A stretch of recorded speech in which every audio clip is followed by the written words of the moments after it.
जय हिंद जय हिंद। केमिस्ट्री है कि फिजिक्स है जी? केमिस्ट्री है। बैठो बहुत जल्दी।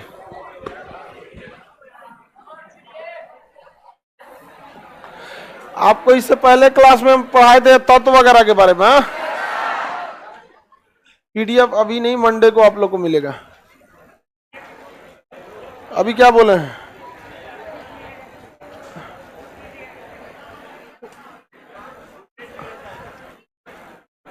पीडीएफ देंगे, डिसिप्लिन खराब हुआ तो कह देंगे बुक खरीद लो।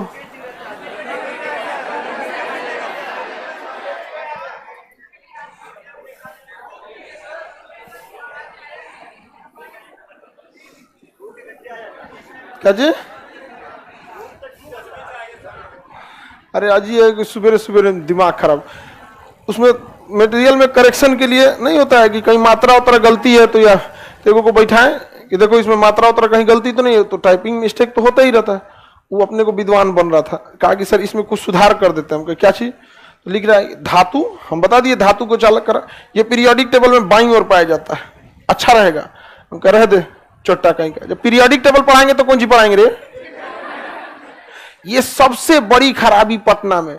यहां टीचर मतलब ना स्टूडेंट की समस्या से ज्यादा अपनी विद्वता दिखाने में लगा हुआ है, यही खराब करके रखता है। पटना में छोटा से छोटा रिजल्ट लेने में 4 साल लगता है। इसके लिए जानते हैं कौन जिम्मेदार है? यहाँ की शिक्षा व्यवस्था। हम कितना हमारा नोट्स कितना मोटा होना चाहिए, भूजा फाकेंगे बैठ के नोट्स पे। अब खुद से सोच के देखो, जब पीरियोडिक टेबल में बाएं दाएं चोट्टा, हम पीरियोडिक टेबल में क्या पढ़ाएंगे? आप इतने जैसे आप अन्य सब्जेक्ट पढ़े भी होंगे, जैसे पॉलिटी पढ़े होंगे, बायोलॉजी, आप देखते होंगे स्ट्रिक्टली हम बोल देते हैं ये यहां नहीं तो नहीं, जहां जाते हैं वहां एकदम पूरा डिटेल से पढ़ा देते हैं। पीरियोडिक टेबल पूरा धातु पढ़ के जाओ ना, बाद में पीरियोडिक टेबल देख लेंगे दाहिने बाएं कौन सा बड़ा चीज है ना, हम विद्वान कैसे कह लेंगे। अच्छा, यहाँ के लड़के भी वैसे ही हैं, वही लड़के भी उसी टाइप के हैं, तो उनका भी कहना है कि सर देखने ही चलना रहता है यहाँ पे। उसको सॉलिड चीज बताइएगा तो नहीं नहीं नहीं इतना चाहिए उसको मोटा, पढ़ो यहाँ लो। सबसे देर से रिजल्ट देने वाले शहरों में से है ये। स्मार्ट वर्क की बहुत कमी है यहाँ पे। अब सोचिएगा स्किल्ड आदमी मिल जाए, नहीं। ऐसा ऐसा एक से एक नमूना मिलेगा। सो जैसे हम आपको बताएं यौगिक H2O यौगिक हो गया कि नहीं? कहा कि सर इसमें एक और सुधार की जरूरत है। कौन चीज करा? इसमें 2 परमाणु है, इसकी परमाणुकता, इसका भार, अणुभार। अच्छा ठीक ठीक ठीक। तो एटॉमिक चैप्टर में क्या चीज? शांति से तुम इसमें मात्रा सुधार, तुम उस लायक नहीं है। कहा कि हम फला कोचिंग में काम किया, हमको इसीलिए कोचिंग डुबा है। मात्रा सुधार, निकल यहां से। तो दिमाग लगाता है सब होता है ना। तो हर चीज अब मात्रा उतरा सुधारने के लिए हम लोग थोड़े बैठे रहेंगे। लिख दिया आदमी मात्रा उतरा सुधारने के लिए सुधारेगा, दिमाग दे रहा है सब। बड़का कोचिंग में, कोचिंग में क्या है आजकल तो सब डूब गया। चलिए देखते हैं हम लोग। पदार्थ बता दिए थे, पदार्थ को ये मैटर कहते हैं, इसी को हम द्रव्य कहते हैं। क्या कहते हैं? द्रव्य। ठोस, द्रव, गैस अवस्था में भी रह सकता है, कई अवस्था में रह सकते हैं। भौतिक अवस्था के आधार पर तो कुछ भी डाल सकते हैं। भौतिक अवस्था बच्चों की चीज है, भौतिक यानी देख छू के फील कर सकते हैं, उसे भौतिक अवस्था कहते हैं। क्या कहेंगे? भौतिक अवस्था। ये कितने टाइप के होंगे? 4। ठोस, द्रव, गैस। द्रव, गैस और plasma. Bose Einstein condensate, Bose Einstein condensate. अभी आपको इसके बारे में बहुत ज्यादा आइडिया नहीं मिलेगा, अभी इस पर रिसर्च फेज में है। दूसरा, ये बहुत आगे की चीज है, आपको वैसे भी समझ में नहीं आएगा। देखिए इसमें ना कई लड़के कंफ्यूज हो जाते हैं, सीबीएसई वाले खास करके। द्रव मतलब होता है लिक्विड, अब द्रव्य मतलब होता है मैटर। ये दोनों अलग अलग चीज है। द्रव्य मतलब मैटर, दुनिया का हर चीज क्या है? मैटर है यहाँ पर। अब याद देखिए, ये मेनली ये तीनों चीज पे ही आपको अध्ययन करना होता है। प्लाज्मा बहुत हाई टेम्परेचर की चीज हो जाती है। यहाँ पे ज्वालामुखी से प्लाज्मा निकलता है, सूर्य में प्लाज्मा निकलता है, धधकता हुआ मैग्मा में क्या है? प्लाज्मा। गला हुआ लोहा क्या है? प्लाज्मा। हम लोग ज्यादातर यही 3 चीज का क्या करते हैं? यूज करते हैं। यही ना, सॉलिड, लिक्विड, गैस का यूज करते हैं। सबसे ज्यादा गति किसमें होती है? गैस में। सबसे कम गति ठोस में होती है, सबसे कम गति ठोस में होती है। तो ठोस ठोस, द्रव तथा गैस। इसमें सबसे कम गति किसमें है? ठोस में।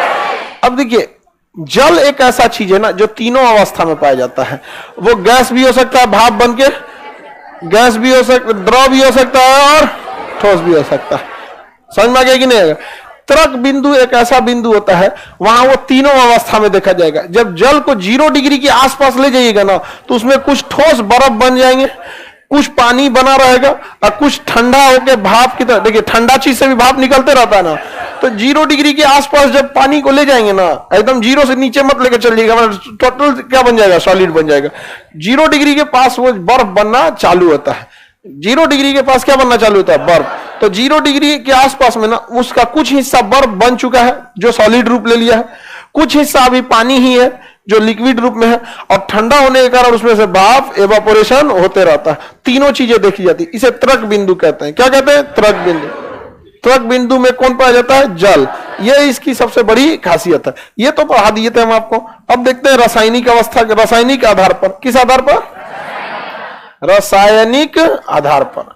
रासायनिक अवस्था के आधार पर हम तो को कितने भाग में बांटे थे? 3 भाग। एक क्या था? तत्व। तत्व को अंग्रेजी में एलिमेंट। एलिमेंट। एलिमेंट कितने परमाणुओं से बना होता है? 1 परमाणु। और दूसरा क्या था बाबू? यौगिक। क्या था? यौगिक। यौगिक का फॉर्मूला होता है कि नहीं होता? यौगिक को अंग्रेजी में कंपाउंड कहते हैं। उसके बाद मिश्रण। क्या था? मिश्रण। मिश्रण को अंग्रेजी में मिक्सचर। क्या था? मिक्सचर। आगे बढ़े। देखिए आपको तत्व भी बता दिए थे जो एक ही परमाणु से बना होता है। ये 3 टाइप के हो सकते हैं। क्या हो सकता है? धातु, इसी को हम चालक कहते हैं। अधातु, अधातु को कुचालक, कुचालक। और अर्धचालक, उपधातु, उपधातु। अंग्रेजी में अर्धचालक। क्या कहेंगे? अर्धचालक। अर्धचालक। समझ में आ गया कि नहीं आ गया? अर्धचालक। देखिए अर्धचालक में करंट बहुत ही कम जाता है। सिलिकॉन क्या है? अर्धचालक। सिलिकॉन अर्धचालक। अधातु यानी कुचालक। अधातु मतलब कुचालक। देखिए ये है उसकी ना, ये उसका ओरिजिनल नाम है। धातु ही, मेटल ही कहा जाता है उसको। लेकिन ये जो नाम दिया गया है ये करंट के बिहाफ पे दिया गया है। अगर करंट जा रहा है तो चालक, इसी को सुचालक कहता है सब। नहीं जा रहा है तो कुचालक, इसी को अचालक कहता है सब। थोड़ा थोड़ा जा रहा है तो चालक मतलब करंट को ले जाने वाला, कंडक्टर। तार जो होता है ना, वायर, वायर को हम लोग कंडक्टर भी कहते हैं, चालक भी कहते हैं। जैसे न्यूमेरिकल जब इलेक्ट्रिसिटी के पढ़ेंगे तो तार नहीं बोलेगा, लिखेगा एक चालक में धारा जा रही है। चालक यानी कंडक्टर मतलब क्या होता है? हाँ, तार वगैरह को चालक कहा जाता है। समझ में आ गया कि नहीं आ गया? आगे बढ़े। यौगिक में आपको बताया था इसका फॉर्मूला होता है कि नहीं होता? कितने टाइप के यौगिक मिलेंगे? 2। अगर कार्बन है तो कार्बनिक, कार्बन है तो कार्बन। जैसे CH4, CH4, अरे कुछ ले आ दीजिए कि बस उसमें कार्बन रह जाए। और दूसरा अकार्बन, अकार्बन क्या होता है? H2O, अकार्बनिक H2O। ये तो बता दिए थे। Organic and inorganic. कार्बन है तो ऑर्गेनिक, नहीं है तो इनर। दुनिया में सबसे ज्यादा चीज कार्बनिक पाए जाते हैं। कार्बनिक चीज दुनिया में सबसे ज्यादा पाए जाते हैं। जलाने पे काला धुआं देते हैं सभी सब। कुछ और चीज जलाइए, अपने को जला लीजिए, देखिए काला धुआं ना छोड़ेंगे तो कहिएगा क्या है? कार्बनिक है। समझ में आ गया कि तुम तो पूरे काला धुआं छोड़ेगा नहीं देगा। हाँ, प्रदूषण भी होता है। हाँ हाँ, तुम बहु का कहीं का करेगी सब, प्रदूषण भी होगा। कार्बनिक का कार्बनिक समझ में आ गया कि नहीं आ गया? कह रहा है C2H4 क्या है? C आ गया ना, कार्बनिक क्या होता है? कार्बनिक हो गया। यहाँ पे SO2 अकार्बनिक। बस इसमें कार्बनिक अकार्बनिक में बहुत बड़ा झमेला नहीं, आपको नॉर्मल रख लेना है। यहाँ पे हम यहाँ तक तो पढ़ा दिए थे। आज मिश्रण बता के उसके बाद परमाणु संरचना देखना है। मतलब ओवरऑल आपको देखना है, यही सब चीजों को और डिटेल से देखना है। ये 2 तो सबसे ज्यादा टाइम खा जाते हैं सब। उसके बाद परमाणु संरचना हम देखते हैं।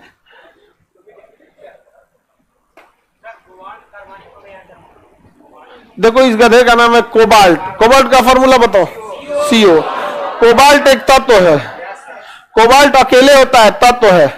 समझ में आ गया? ये खाली सी देख लिया यहाँ पे कि इसमें भी सी है। अरे गधा कहीं का, तो उस तरह से कॉपर में भी तो तुम देखेगा या कार्बनिक है, कैपिटल सी नहीं रहना चाहिए, ये उसके साथ में आ रहा है, ये दोनों अलग अलग नहीं है। तुम मतलब इसका कहना है कि ये होना चाहिए, तो कार्बन और यूरेनियम हो जाएगा, और ये हो गया कॉपर। समझ में आ गया कि नहीं आएगा? तो कोबाल्ट को ये कह रहा है कि कार्बनिक होगा। कि कोबाल्ट क्या है? तत्व है। कोबाल्ट क्या है? तत्व। अकेले रहेगा तो तत्व। उस हिसाब से लोहा को भी दू को सोच रहा होगा, दू को सोच रहा था। हाँ, लोहा क्या है? तत्व है। जो अकेले आया तत्व, अकेले आया तत्व।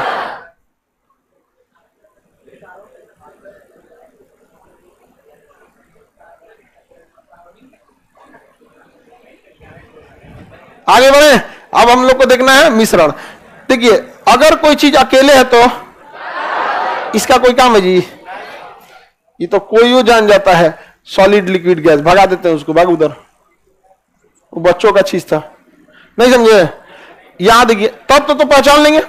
अकेले आया, अकेले कोई भी चीज रहेगा तो क्या रहेगा? तब तो रहेगा। और अगर उसका फॉर्मूला है तो फॉर्मूला यौगिक, अब फॉर्मूला नहीं है तो मिश्रण, बिना फॉर्मूला है तो मिश्रण रहता है। मिश्रण में जैसे दूध, सीमेंट, कोई भी चीज मिला देंगे तो क्या हो जाएगा? मिश्रण। जिसका आप फॉर्मूला नहीं जानते हैं वो क्या हो गया? मिश्रण। जैसे लोहे का फॉर्मूला आपको पता है Fe, ये तत्व है। लोहा क्या है? तत्व है। Fe2O3 यौगिक हो गया। अब एक काम करिए, स्टील, लोहा और कार्बन को जब मिला देते हैं तो स्टील बनता है। अब उसमें लोहा कितना, कार्बन कितना, कोई फिक्स नहीं रहता है। अलग अलग टाइप की स्टील में अलग अलग मात्रा में रहती है। कार्बन ज्यादा मिलाएंगे तो स्टील मजबूत हो जाएगा लेकिन करिया हो जाएगा। कार्बन कम मिलाएंगे तो स्टील कमजोर रहेगा लेकिन उज्जर रहेगा। तो थरिया उरिया में ना कार्बन क्या मिलाता है? कम, कार्बन कम मिलाता है। और थरिया से मजबूती के क्या मतलब है? 1 किलो खाना लेना है, उसमें 1 किलो तो खा ही लेता होगा आदमी। 1 किलो ना खाए तब कौन सी मतलब? अमूमन आदमी 1 किलो जब खाना खाने बैठता है तो 1 किलो खाता है। अरे 250 ग्राम तो तुम पानी पी लेता है, नहीं खा लिया? 100 ग्राम के आसपास दाल ले गया, 100-200 ग्राम सब्जी उब्जी ले गया, 1 किलो खाता। हम तजुर्बा है तब बता रहे हैं तुमको। इधर आजकल हम तौल खा रहे हैं। पहले 1.5 किलो निपटा देते थे हम, तो आजकल अभी पानी उनी सब तौल देते हैं। समझा गया कि नहीं? पानी उनी सब तौल के हम बता रहे हैं। एक बार में आदमी खाता है, तब खाने से पहले वजन करो और खाने के बाद समझ में आ गया 1 किलो खा गया। नहीं पता चलता है आदमी का। आगे बढ़े। मिश्रण जो होता है वो क्या होता है बाबू? कई चीजों का मिलावट। सर हम 100 ग्राम खाते हैं, लड़की होगी मैगी खा लेगी इतनी सा, अब वही फट बेहोश हो गया। ऐसे खाना कम खाइएगा तो उसी हिसाब से शरीर कम काम करेगा। और शरीर का ही हिस्सा होता है दिमाग। ऐसा हो ही नहीं सकता कि शरीर ना काम करे दिमाग काम करे। शरीर अगर ठीक है तो दिमाग भी ठीक है। और भी सबको समझ में आया कि मैगी से काम ना चलने वाला है। अब दिमाग काम कर रहा है कि नहीं? देखो अब दिमाग खुला है सब काम। मैगी होगी में कौन चीज? मैगी बनाने हम ऐसे चेक करते हैं कहां जाएगा, यहाँ पे इतने ना होता है, कहां जाएगा? वो तो एसोफेगस में रह जाए।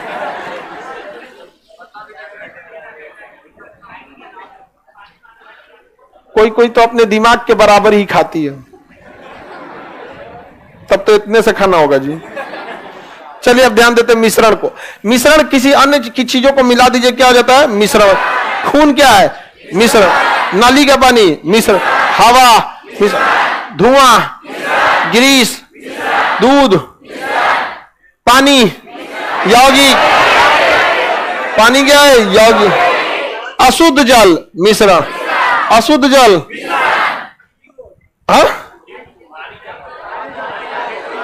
भारी जल फॉर्मूला होता है D2O, जिसका फॉर्मूला हो गया यौगिक। अकेले आया बिना फॉर्मूला के मिश्रण।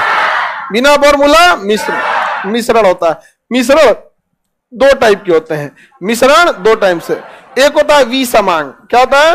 विषमम।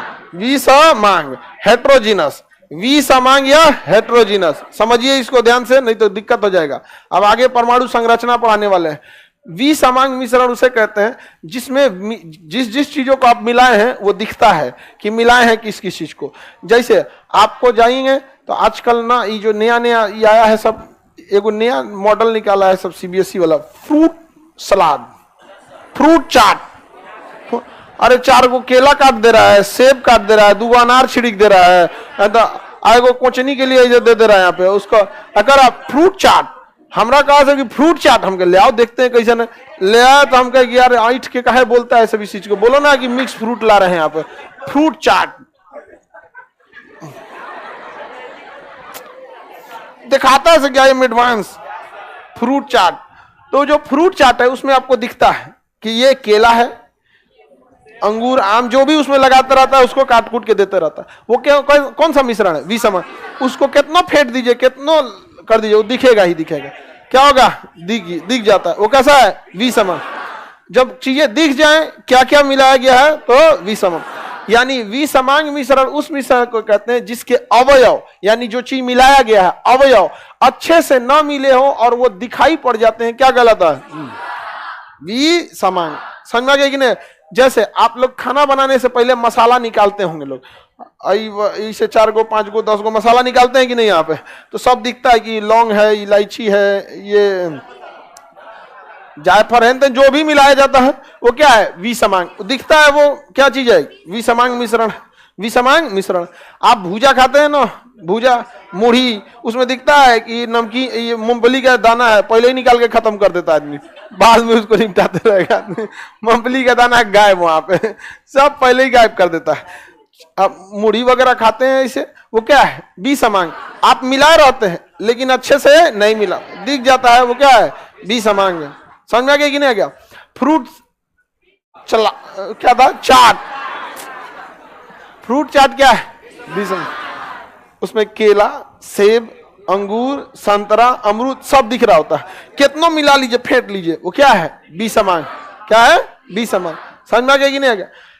इसमें आपको अब ऐसा कांड कीजिए ना कि दिखबे ना करे कौन केला है, तो उसको मिक्सर में ले जाके मिक्सर में दाब दीजिए, उसको मारेगा, गरगरा देगा, उसमें सब सेब, संतरा, केला सब एक फेंट देगा और उसको बना देगा जूस। अब हो गया का पहचान, तो इसमें कौन चाहिए? अब पहचान में आएगा? अब पहचान में नहीं आएगा। तो क्या हो गया? समान। क्या हो गया? समान। जब सारा अंग समान रूप से मिल जाए तो उसे कहते हैं समांग, होमोजीनस। समांग या होमोजीनस, समांग या होमोजीनस। जो मसाला आप निकाले थे थरिया में, उसको छोटकी मिक्सी बोलते हैं उसको। हाँ, मिक्सर तो पुरुष होता है, इतना बड़ा होता है। मिक्सी स्त्रीलिंग है, इतनी चुकी होता है वहां पे। 2 गो बड़का प्याज दे देंगे तो काम नहीं करेगा वो छोटका। तो मसाला जो बाहर निकाल के रखे रहते हैं वो क्या है? विषमांग। और जो मसाला को उसमें डाल के पीस देते हैं गरगा के, क्या हो जाता है? समांग हो जाता है। तो समांग बनाना एकदम सिंपल है। जानते हैं क्या कीजिए? पीस पास के जलीय विलयन बना दीजिए, जलीय विलयन बना दे। जैसे विलयन बनाएंगे क्या हो जाएगा? समांग। क्या हो जाएगा? समांग हो जाएगा। समझ में आ गया कि नहीं आ गया?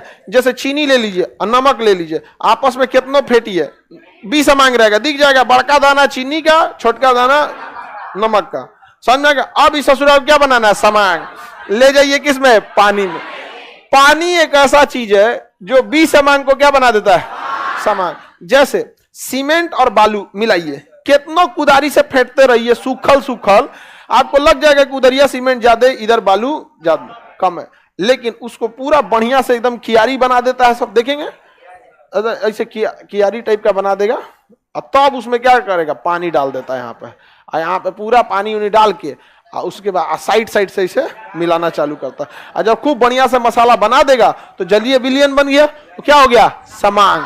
अब बालू सीमेंट सब समान रूप से क्या हो गए हैं? मिल गए हैं। तो समांग मिश्रण बनाना बड़ा इजी है। समांग मिश्रण बनाना बहुत इजी। जैसे आप लड़का लड़की हैं लोग, कितनों सीट चेंज करके एक जगह कैसे कैसे बैठा दे, आप लोग क्या है? विषमांग। क्या है? विषमांग है। दिख जाएगा बकलोलवा यहाँ है, बकलोलिया यहाँ है। अब अगर आप लोग को समांग मिश्रण बनाना है तो बड़का साइज का मिक्सर लाना पड़े। बहुत बड़ा। कितने लोग तैयार हैं समांग मिश्रण के लिए? हाँ, जो तैयार है इसका मतलब वो नहीं समझा है कि उसके साथ क्या होने वाला है, जूस बनेगा वो। समझ में आ गया कि नहीं? मिक्सर ले आके उसको क्या करना पड़ेगा, जूस बनाना, तब पता नहीं चलेगा किसका जूस है। समझ में आ गया कि नहीं?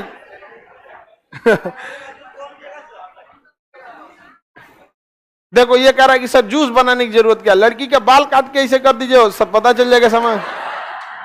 बताओ ये सबको खाली बाल काटने से होगा जी? बाल काट, देखो ऐसा ऐसा को ना यंग एज में ही मोतियाबिंद हो जाता है। आप लोग को समान विसमान अंतर समझ में आ गया कि नहीं आ गया? तो जलीय विलयन समान।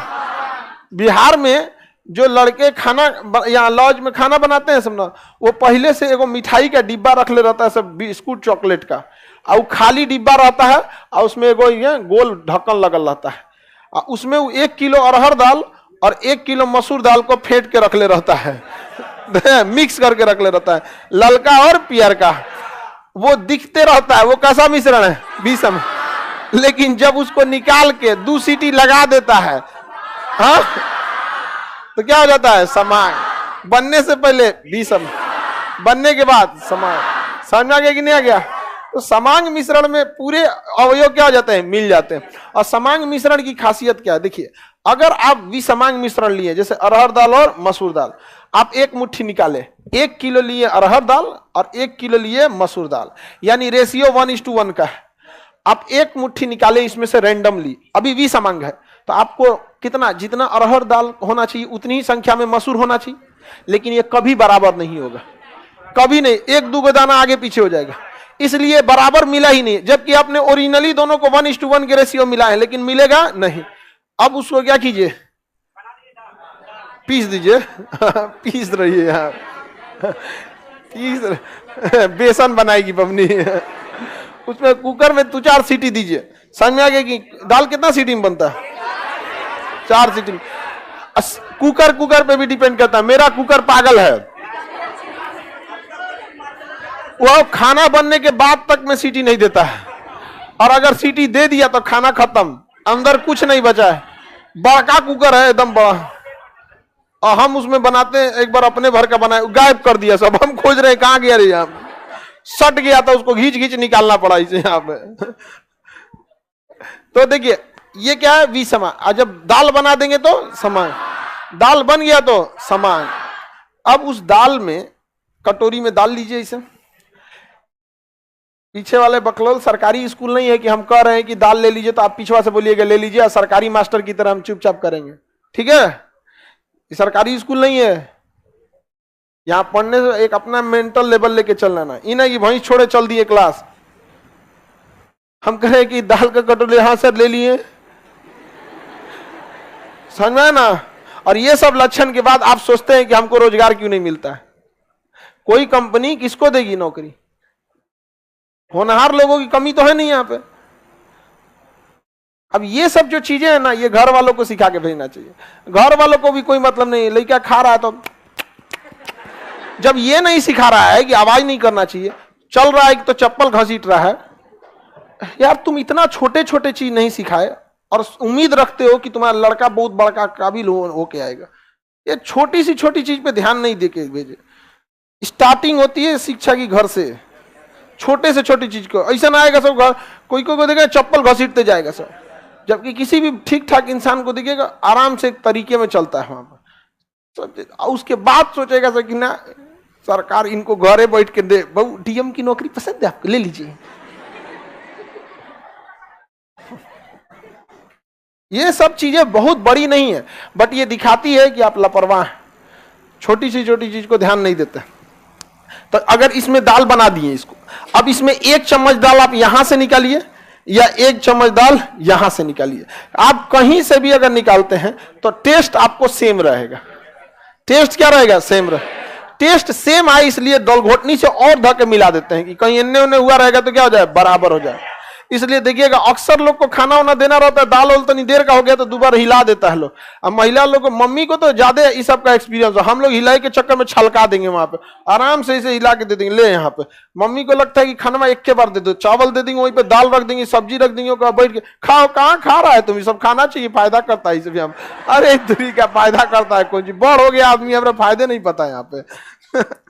तो समांग और विषमांग समझ में आ गया। इसमें सारे अंग क्या है, बराबर मिल चुके हैं, सारे अंग बराबर मिल चुके हैं। तो मिश्रण के दोनों कैटेगरी समझ में आ गया। अगर हम किसी को लिक्विड बना दे तो क्या हो जाता है, क्या बन जाता है? अक्सर आप देखे होंगे सब्जी उब्जी बना दिए हैं तो सब्जी क्या हो गया है, समांग, समांग भी हो गया, उसका मसाला उसका समांग हो गया है। आलू प्याज बाहर दिख रहा है वो नहीं है, लेकिन मसाला क्या है, समांग। कभी कभी आदमी नमक ज्यादा डाल देता है, ले हो गया, अब निकलेगा कैसे, लेकिन पानी डाल देंगे तो पंचुचुर हो जाएगा। पानी डालने कौन फायदा, पनिया खोल के बस उड़ेगा, नमकवा नहीं उड़ेगा, नींबू तो खट्टा हो जाएगा। अरे सीधी सी बात, वो क्या है, समांग है। क्या है, समांग है। समांग है तो हर अंग में भी नमक घुला होगा, नमक घुला होगा कि नहीं होगा। और नमक बारीक होता है, आटा का छोट छोट 2-4 गो लोई डाल दो, 1-2 गो छोटा छोटा डाल दो, उसमें थोड़ा देर तक रखो, समांग मिश्रण है वो खींच लेगा। क्या करेगा, खींचेगा। खींचने के दौरान आलू प्याज तो नहीं खींच पाएगा, लिक्विड खींचेगा, और लिक्विड में नमक प्रॉपरली घुला हुआ है, निपटा देगा। 10-20% ऐसे निपटा दिया वहां पे। समझ में आ गया कि नहीं गया। दिक्कत कब होता है ना, जब सोचा खानवा में कोनो नमक डाल दिया है और फिर ओकर भोर पड़ गया कि डाले है कि नहीं, और दोबारा फिर उमच देता है, इस वजह पूरा जौहर कर देता है। आगे पीछे रहता है तो आदमी को चलबो करता है, इसे जो दोहरा देते हैं तो ये खतरनाक हो जाता है। और सबसे बड़ा दिक्कत जब शादी ब्याह में दोहरा देते हैं तब। आगे बढ़ जाए तो आपको समांग और विषमांग समझ में आ गया।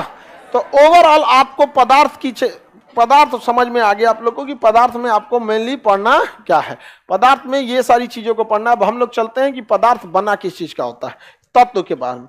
तत्व किससे बना होता है, अरे इसको हटा देना, ये तो बच्चों की चीज है, हम लोग को यहां से चालू करना है तत्व से। तत्व एक ही प्रकार के परमाणु से बना है। तो परमाणु के बारे में पढ़ते हैं। परमाणु क्या है, किसी भी तत्व का सबसे छोटा भाग क्या कहलाता है, परमाणु। जैसे इतना बड़ा लोहा लिए, तोड़ते गए तोड़ते गए तोड़ते गए, एकदम छोटा तोड़ दिए। अब उस को माइक्रोस्कोप से जूम करके फिर तोड़िए फिर तोड़िए फिर तोड़िए, एक ऐसा समय आएगा कि उसके बाद कहेगा अब ना टूट, तो वही क्या हो जाएगा, परमाणु। क्या हो जाएगा, परमाणु। परमाणु का सिद्धांत बहुत लोगों ने दिया था। जॉन डाल्टन ने परमाणु का सिद्धांत दिया था, और उससे पहले भारत के ऋषि कनाड ने दे दिया था। भारत के ऋषि ने क्या दे दिया, कनाड ने। लेकिन भारत के लोगों ने उसको ना मतलब उतना अच्छे से एलोबरेट नहीं किए थे लोग वहां पे, तो उन्होंने थोड़ा सा हम लोग क्या हो गए, पीछे रह गए लोग। दूसरा, हम लोग गुलामे इतना रह गए लोग कि अपनी बात को कौन जी, खाए पिए पे आफत आ गया, ये परमाणु सिद्धांत कहाँ चल जाएगा यहाँ पे। तो परमाणु जो है वो जॉन डाल्टन ने सिद्धांत दिया था सबसे पहले परमाणु का। उन्होंने कहा था कि परमाणु सबसे छोटा भाग है किसी भी तत्व का। तत्व एक ही प्रकार के परमाणु से मिलकर बने होते हैं, उसमें दूसरा कोई तत्व परमाणु नहीं मिला होता है। तो परमाणु सबसे छोटा भाग है। अब इस परमाणु के अंदर अध्ययन करने की बात आई। तो परमाणु इतना छोटा होता है कि आप उसे देख नहीं सकते हैं। आप उसको देखने के लिए किसका प्रयोग करना, माइक्रोस्कोप का। किसका प्रयोग करना पड़ेगा, माइक्रोस्कोप का। तो रदरफोर्ड नामक वैज्ञानिक है, कौन है, रदरफोर्ड। उन्होंने एक परमाणु लिया। देखिए हम इतना बड़ा बना देते हैं ताकि आपको दिखाई दे, इतना बड़ा परमाणु होता ही नहीं, दिखबे नहीं करेगा। हमारे एक चुटकी में 10,000 परमाणु आ जाएंगे सब, जबकि कोई जगह नहीं है यहाँ पे, और उसमें 10,000 से ज्यादा क्या आ जाएंगे सब, परमाणु आ जाएंगे सब। तो माइक्रोस्कोपिक दुनिया अलग होती है। अगर आप दही को देख लेंगे ना माइक्रोस्कोप से, खा नहीं पाइएगा। यहाँ पे कितिर की केचुआ की तरह चलता है सब, उसमें यहाँ पे खा नहीं पाइएगा, वहां पे इतना ज्यादा संख्या में होते हैं सब यहाँ पे। तो ये हो गया आपका परमाणु। हम इतना बड़ा परमाणु होता है क्या, नहीं, परमाणु इतना बड़ा तो होता नहीं, हम तो समझाने के लिए लिए हैं। उन्होंने क्या किया, अब इस परमाणु के ऊपर उन्होंने सोचा इसको तोड़े तो टूटबे नहीं करे यहाँ पे, तो इसलिए उन्होंने सोचा कि कोई पावरफुल प्रकाश डाला जाए, जिसको देखा जाए कि प्रकाश इससे जाता है कि नहीं। तो उन्होंने अल्फा प्रकीर्णन का प्रयोग किया। गामा रे लिए तो परमाणु उधिया गया, गामा बहुत भेदन क्षमता होती, छेद के निकल गया। अब पूरा का पूरा उनका प्रयोग ध्वस्त हो गया। तो रदरफोर्ड ने किसका प्रयोग किया था, अल्फा। किसका प्रयोग किया, अल्फा। जब उन्होंने अल्फा किरण को लिया तो लगभग 20,000 अल्फा किरणों को इसके ऊपर छोड़ा। ज्यादातर अल्फा किरण क्या हो गई, पार हो गई। ज्यादातर अल्फा किरणें पार हो गए, जिससे यह पता चलता है कि परमाणु का अधिकांश भाग खोखला होता है। परमाणु का अधिकांश भाग खोखला होता है। अगर खोखला नहीं होता तो क्या यह अल्फा कण पार हो पाती? अल्फा कण पार नहीं हो पाती। तो पहला पता चला कि परमाणु का अधिकांश भाग क्या हो गया? खोखला। नियम नंबर 1, इसमें अल्फा कण का प्रयोग किया था। किस किरण का प्रयोग किया गया था? अल्फा किरण। किसका प्रयोग?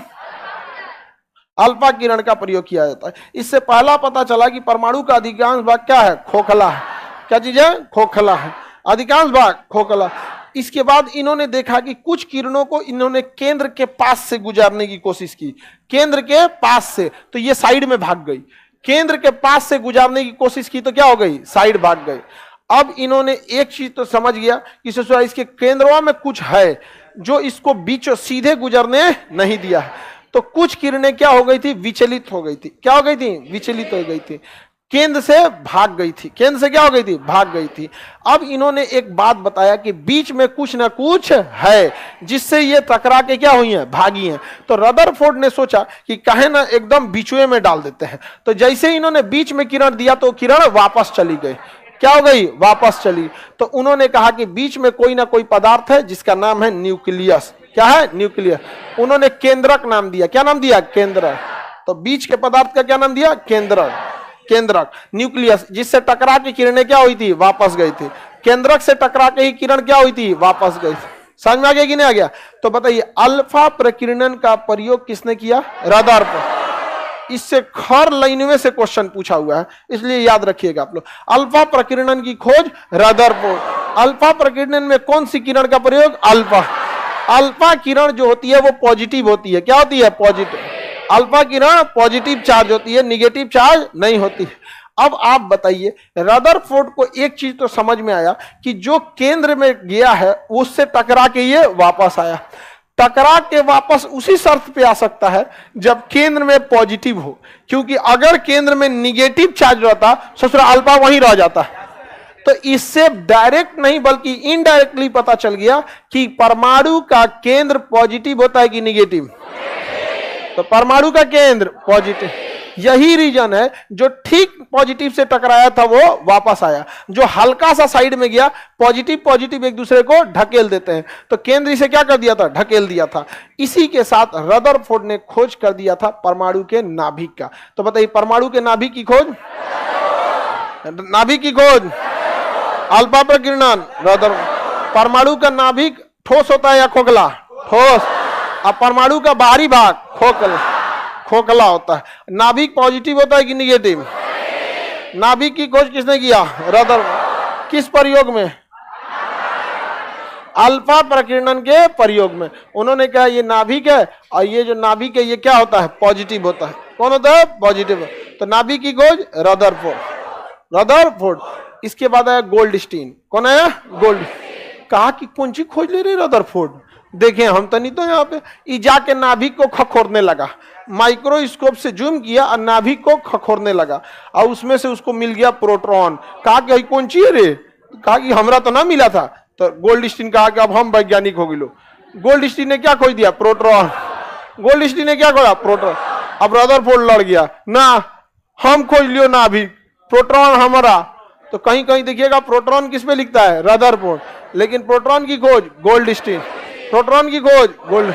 नाभिक की खोज अब रदरफोर्ड घुसिया गया, कहा कि नाभिक हम खोजे हैं तो इसके अंदर वाला प्रोटॉन भी मेरा ही होना चाहिए। तो गोल्डस्टीन कह रहा नहीं मेरा होना चाहिए। तो हम खोले, जूम करके इतना खखोरे थे नाभिक को यहाँ पे। तो दोनों लड़ गया सब, लेकिन किसको वैल्यू देंगे? गोल्डस्टीन को। तो बताइए, नाभिक की खोज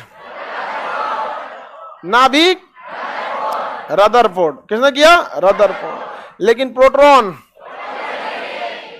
प्रोटॉन गोल्डस्टीन। प्रोटॉन गोल्ड, ये दोनों लड़ गया सब। आया चैंडविक। कौन आया? कहा कि कौन लड़ता है यहाँ पे? तू कहता है देखो चैंडविक भाई, नाभिक हम खोजे, ई कह रहा है प्रोटॉन हम खोजे। कहा कि कोई बात नहीं, नहीं लड़ो। चैंडविक भी जूम किया और भी खखोरना चालू किया। किसको? नाभिक को। नाभिक को खखोरा, ओकरा न्यूट्रॉन मिल गया। उसको क्या मिल गया? न्यूट्रॉन मिल गया। तो बताइए, न्यूट्रॉन की खोज, न्यूट्रॉन की खोज किसने खोज किया? चैडविक ने किया। किसने किया? चैडविक। अब गोल्डस्टीन और रदरफोर्ड दोनों एक दूसरे को देख रहा था। बताओ, लड़ाई नहीं किए रहते तो खुदाई नहीं हुआ रहता। हाँ, हड़प्पा की खुदाई इतिहास में, नाभिक की खुदाई केमिस्ट्री में। समझ में आ गया कि नहीं गया? बताइए, नाभिक में क्या क्या मिल गया? न्यूट्रॉन और प्रोटॉन, न्यूट्रॉन और प्रोटॉन। समझ में आ गया? नाभिक की खोज, उसके अंदर प्रोटॉन, उसके अंदर न्यूट्रॉन, चैडविक ने खोज दिया।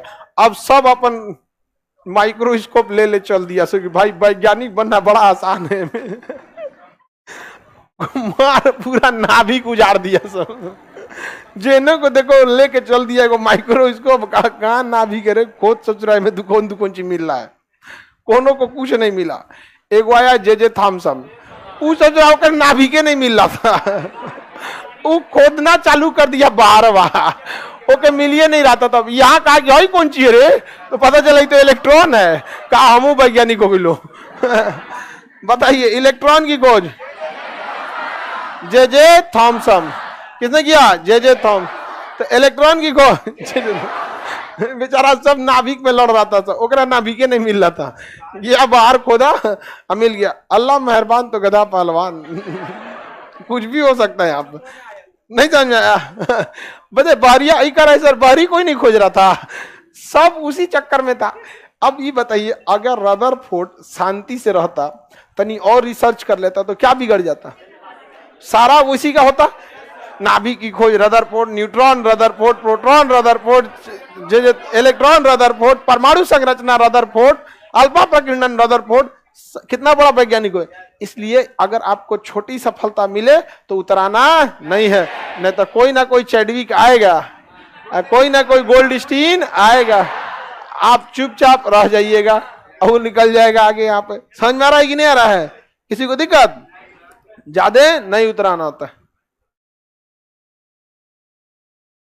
हम लोग का टेंशन बढ़ गया। काहे तुम्हारा टेंशन बढ़ गया? वैज्ञानिक बनना चाह रहा था क्या तुम? हाँ, एक वीडियो में हम बोले थे कि अगर किसी को गरीब बनने का शौक है तो हवाई जहाज की एयरलाइन कंपनी खोल ले। अभी देखिए, गो फर्स्ट इंसॉल्वेंसी में चल गया। गो फर्स्ट का क्या हो गया? गो फर्स्ट एयरवेज अब बंद होने की कगार पे चली गई, और सहारा एयरलाइन बंद ही हो गई, किंगफिशर बंद हो गया, जेट एयरवेज बंद हो गया। तो हम यही बताएं, तो एगो नीचवा कमेंट किया, ठीक हुआ सर बता दिया, हम तो खरीदने वाले थे जहाज। ऐसा रहता है सो जिसका कोई हद है, जहाज खरीदने वाले थे आप। बताइए, नाभिक की खोज, नाभिक, प्रोटॉन, प्रोटॉन, ये दो लड़ा था सब। अब गोल्डस्टीन करा, हम इतना मेहनत से खोजे, हम ना देते यहाँ पे। कहा कि कौन मेरा, ये कौन मेरा। बेचारा गोल्डस्टीन कह रहा था कि ये कौन मेरा है, कह रहा था ये कौन मेरा है। रदरफोर्ड जाके हल्ला कर दिया कि इसका नाम प्रोटॉन है, इसका नाम प्रोटॉन। ये रदरफोर्ड कम नहीं था, कहा कि कुछ ना तो हम नमूए रख देते हैं। तो प्रोटॉन की खोज किसने किया? हाँ, गोल्ड, लेकिन नाम रख दिया। तो दूसरे का लड़का का नाम आप रख देंगे तो आपका लड़का हो जाएगा क्या? हाँ, कोई ये ना कहेगा बबुआ नाम दिए थे यहाँ पे। नहीं समझ में आ गया? किसी को दिक्कत? अब जैसे इसके लड़का का नाम इपा चोखा रख देगा तो क्या दिक्कत है भाई? नाम कोई कुछ भी रख सकता है।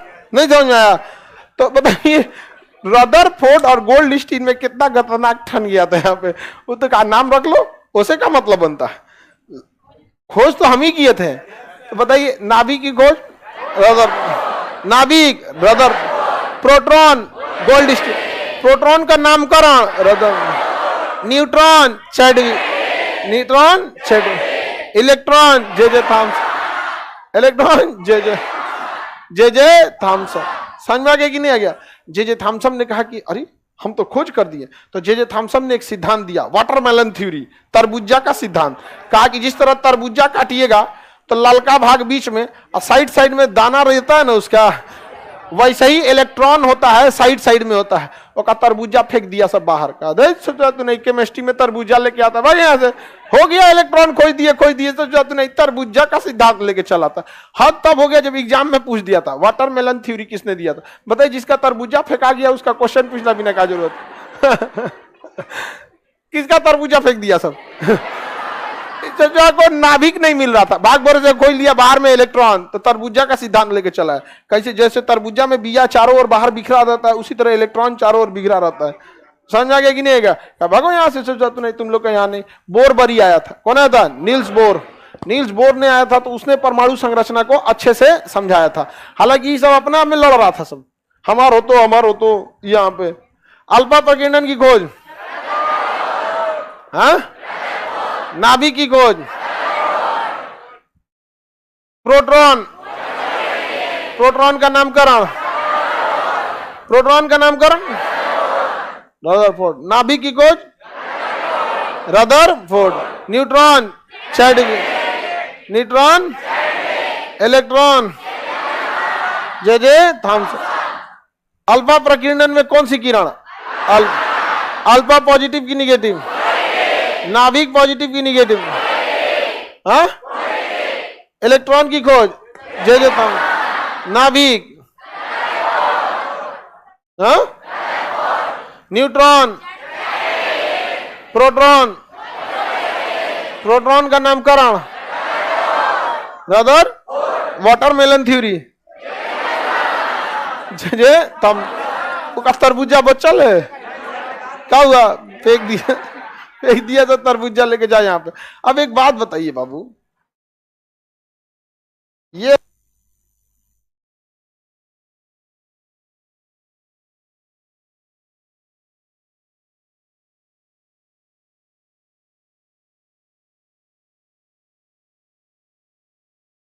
देखिए बाबू, नाभिक पॉजिटिव होता है कि निगेटिव?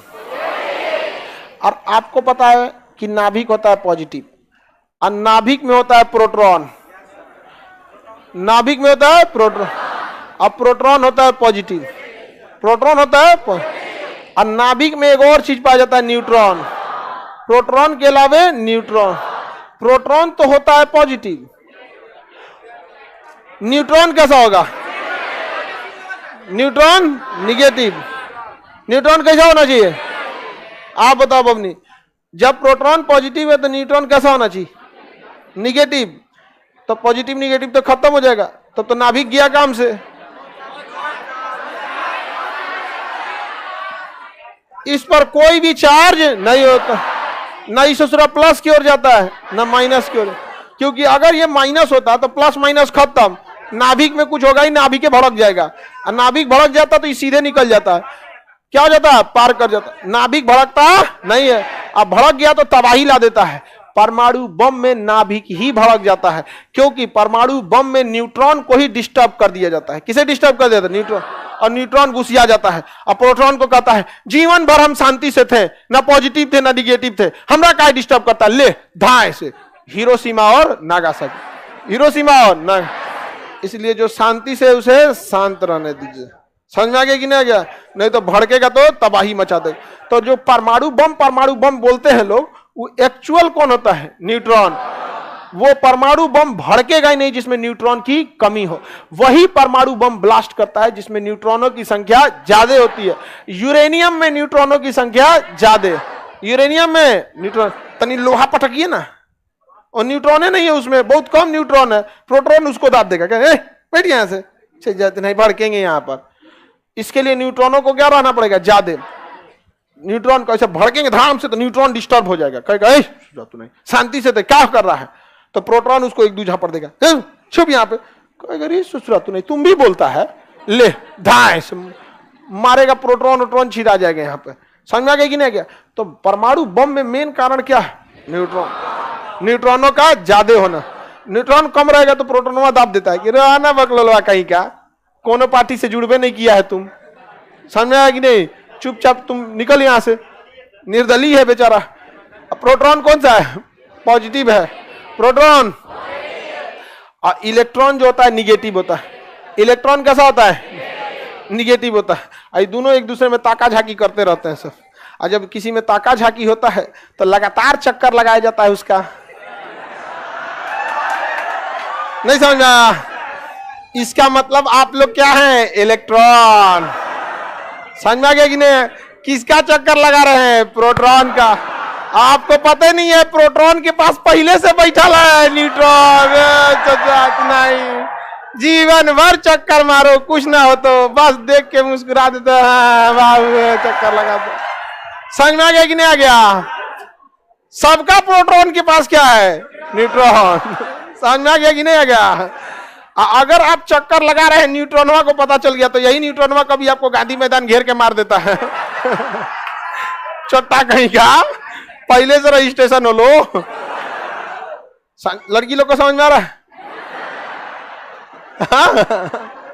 बेचारा इस सब को कुछ नहीं पता है। इस सब चक्कर में मत रहिएगा। हर प्रोटॉन के पीछे क्या है? न्यूट्रॉन। लेकिन न्यूट्रॉन पे कोई चार्ज होता है? शांति से रहता है, आपको पता ही नहीं चलता है। आप क्या मारते हैं? चक्कर।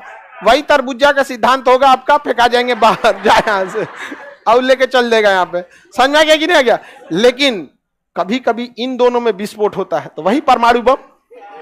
नहीं समझ में आ गया? नस काट लेता है, धमनी उमनी काट लेता है, अरे चमड़वा काट ले रहता है सब। अरे तुम नस काट लियो तो फोटो क्या भेजते हो? मतलब काटना उद्देश्य नहीं था, फोटो भेजना उद्देश्य था। और जब अब हमारे पास अगर कोई इंजन करे तो हम ऐसा नहीं जरले जरले जवाब देते तो खुनुआ वापस भर लेता, चल जाओ यार, आदमी नहीं जल्लाद है ये। नहीं समझ? हमरे एगो दोस्त के पास जो भेजा था ना, कोनो ओकर न्यूट्रॉन भेज दिया कोनो, वो बेचारा टेंशन में, भाई काट ले लो, हमके छोड़ यार, काट ले लो यहाँ पे। अभी एम्बुलेंस, हॉस्टल, इतना हॉस्पिटल, MBBS, ये सब डिग्री किस लिए? आप लोग को इलेक्ट्रॉन नहीं बनना है। और लड़की लोगों को, लड़का सबको समझा देना कि बाबू मेहनत व्यर्थ है। बोलिए, बढ़िए। इलेक्ट्रॉन पे निगेटिव चार्ज इसलिए पता चलता है, ध्यान से देखिए, यहां पे इसका पॉजिटिव चार्ज है। ये कैसे पता चला? क्योंकि ये टकरा के आया, ये हो गया, पता चल गया। इसमें कोई चार्ज नहीं होता, इसलिए पता चला क्योंकि अगर निगेटिव रहता तो प्लस माइनस खत्म हो जाते, ये होता ही नहीं है, पार हो जाता। तो इन दोनों का चार्ज का तो पता चल गया। ये ससुरा भागता ही नहीं है, खाली गोल गोल चक्कर लगाता है। इसका गोल गोल चक्कर लगाता है तो चक्कर एक के साथ पे लगाएगा, पॉजिटिव और निगेटिव। जब एगो का पता चल गया कि पॉजिटिव है तो कंफर्म ये चक्कर लगा रहा है उसी सत पे कि निगेटिव है। न तो अगर ये पॉजिटिव रहता कब का छोड़ देता, भाई यहाँ से जाते दूसर खोज तो हम यहाँ पे। समझ में आ गया कि नहीं आ गया? यही होता है, कभी कभी एक चक्कर मार मार के थक जाता है। जब कहता है कोई दाल नहीं गल रहा, इसको क्या पता बेचारे को, लड़का तो सीधा होता है, इसको तो कुछ पता नहीं हकीकत के बारे में बेचारा कि इसका पहले से कौन बैठल है? न्यूट्रॉन। तो कभी कभी कोई दूसर परमाणु बगल में रहता है ना, हाँ, तो यहां से इसमें चल जाता है, यहाँ चल गई तो यहाँ पे जय, यहाँ भाड़ में जो यहाँ से चलते यहाँ। समझ में आ गया कि नहीं आएगा? तेरी गलियों में ना रखेंगे कदम आज के बाद। इसी घटना को कहते हैं परमाणु रिएक्शन, केमिकल रिएक्शन। समझ में आ गया? क्या हो गया? Chemical reaction. समझ में आ गया कि नहीं आ गया? यहाँ रिएक्शन हो गया, ये दोनों एकदम खुश रहेंगे सब। पहिल का बहुत खचरा था। समझ में आ गया कि नहीं? तो न्यूक्लियर रिएक्शन में इलेक्ट्रॉन का आदान प्रदान होता है। समझ में आ गया? इसीलिए इलेक्ट्रॉन को आवारा तत्व कहा जाता है। लक्षण मैच कर रहा है। आवारा कण किसे कहा जाता है? इसे आवारा बनाया कौन?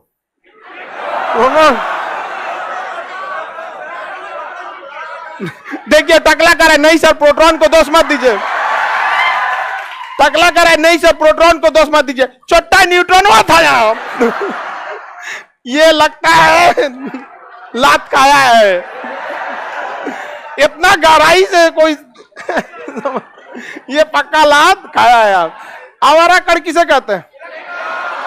लेकिन कोई उसको आवारा बना देता है तो क्या करें यहाँ पे? समझ में आ गया कि नहीं? लड़का लेकिन सीधा होता है। समझ में आ गया कि नहीं? लड़की लोग को समझ में आ गया? बेचारी सब कभी नहीं समझ में आया। चलिए आगे का क्लास मंडे को समझा देंगे, ठीक है? समझ में आ रहा है कि नहीं लाइव में सब लोग को? रिएक्शन ऐसे रिएक्शन में करना कौन सी है? आप लोग खुद हर 2 महीना पे रिएक्शन करते रहते हैं आप लोग।